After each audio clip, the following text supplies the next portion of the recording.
परमपूजनीय श्री गुरुदेव, चराचरात वास करणारी चैतन्यमय गुरुदेव शक्ती, ब्रह्मलीन वंदनीय राष्ट्रसंत श्री तुकडोजी महाराज, श्री समर्थ अडकोजी महाराज,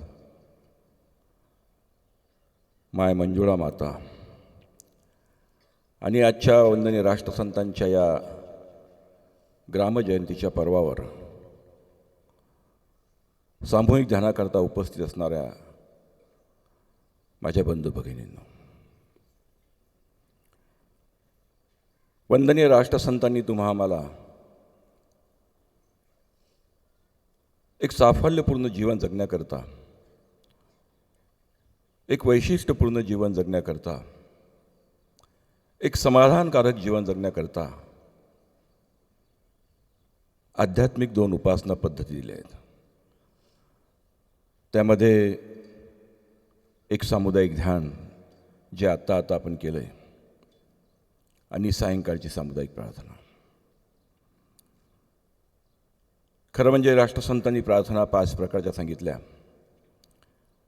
ज्यामध्ये आपण दिवसाची सुरुवात करतो जेव्हा आपण प्रातःसमयी जागा होतो त्यावेळी करायची प्रार्थना म्हणजे उठा गड्या अरुणोदय झाला, श्री सद्गुरूच्या ज्ञानाचा, सोळा काम विकार बिछाना नाश करा अज्ञानाचा, बघा अंबरी पक्षी बरडती विवेक बोधाची दाटी, वैराग्याची लाली निघाली आरताच्या जीवनाकाठी, भक्ती फुवारे झुळझुळ उडती प्रेमाच्या वायुकिरणी, साक्षी राजतो अलख जागवी हाक देई दारावरुनी, श्रद्धेचा दरवाजा उघडा या श्रुती स्मृतीचे वैराणी, तुकड्या दास मने जागृत व्हा नका करू ही वेडवणी. ही सकाळची अगदी आपण उठल्या उठल्या प्रार्थना करतो. त्यानंतरचं म्हणजे सूर्यास्त उगवण्यापूर्वी म्हणजे सूर्योदयापूर्वी जे केलं जातं ते सामुदायिक ध्यान. त्यानंतर भोजन समय करायची ती प्रार्थना असते. भोजन नहीं है यज्ञ है ब्रह्माग्नि में है आहुति, नरचित्त सिद्ध सेवन करे तब ब्रह्म ही होती मती, ऐसी किया कर भावना अर्पण किया कर ब्रह्म को, कर फेर भोजन प्रेम से सतबुद्धि पावे धर्म को. ही एक प्रार्थना. त्यानंतर जी आपण सायंकाळी म्हणजे सूर्यास्ताच्या पूर्वी जी प्रार्थना करतो ती म्हणजे सामुदायिक प्रार्थना, मंगलमय नाम तुम्हारा प्रभू. आणि एक निद्रापूर्व प्रार्थना, नींद हो सुख की हमें आरोग्य जीवन प्राप्त हो. ह्या सर्व प्रार्थनेचा जेव्हा आपण विचार करतो तेव्हा त्या सर्व प्रार्थनेमध्ये मनुष्याचं व्यक्तिमत्व, मनुष्याचा विकास हा वैयक्तिकरित्या कसा उन्नत होईल, कसा प्रगती होईल याचा सर्व आलेख त्यामध्ये दिसतो. आणि राष्ट्रसंतांनी ह्या सगळ्या गोष्टी सामूहिकरित्या तुम्हा आम्हाला सांगितल्या.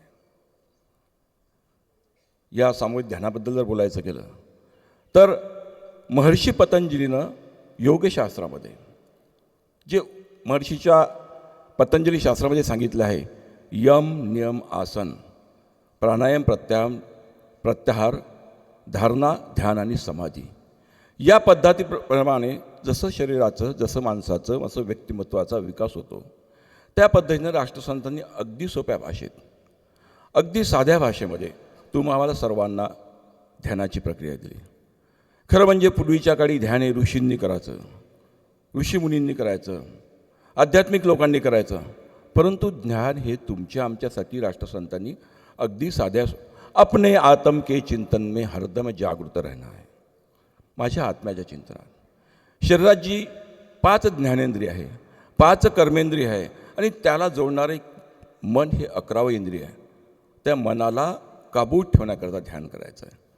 ओहम सोहम श्वास से अपने अंतरदृष्टी निर्णय. दृष्टी आपण डोळ्यानं जे बघतो ते दृष्टी, मला जे दिसतं ते दृष्टी. आपण डॉक्टरांकडे गेलो तर काही सांगतात का तुमची नजर कशी आहे, तुमची दृष्टी कशी आहे, चांगली आहे. परंतु अंतरदृष्टी निरखणं आहे, माझ्या हातामध्ये काय आहे, मी काय विचार करतो. मग ते यममध्ये सांगितलं आहे, अहिंसा सत्य अस्तेय ब्रह्मचर्य अपरिग्रह. ह्या सगळ्या गोष्टी योगशास्त्रात त्यावेळेस सांगितल्या. परंतु राष्ट्रसंतांनी ह्या सगळ्या गोष्टी आम्हाला अगदी सोप्या भाषेमध्ये तुमच्या आमच्यापर्यंत पोहोचल्या. आणि म्हणून आपण हा अफाट जनसमुदाय सामूहिकरित्या आपण ध्यान करतो. जसं पाण्याचा एक थेंब जर जमिनीवर पडला त्याचा काही फरक पडणार नाही, परंतु असंख्य अरबो खरबो जर थेंब जमिनीवर पडले तर जमिनीवरची घाण सगळी वाहून जाईल आणि आपण सगळा परिसर पवित्र होईल, शुद्ध होईल.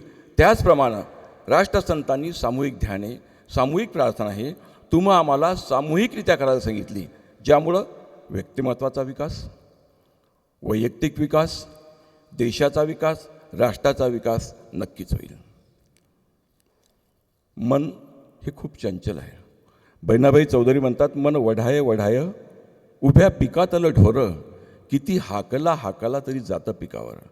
आत्ता मन माझं इथं होतं, आत्ता मी ध्यानात होतो, आत्ता मी माझ्या घरी गेलो, आत्ता मी बघतो माझा व्यवसाय कसा चालेल, आत्ता मी बघतो महिला बघता आता मला घरी जाऊन स्वयंपाक करायचा आहे.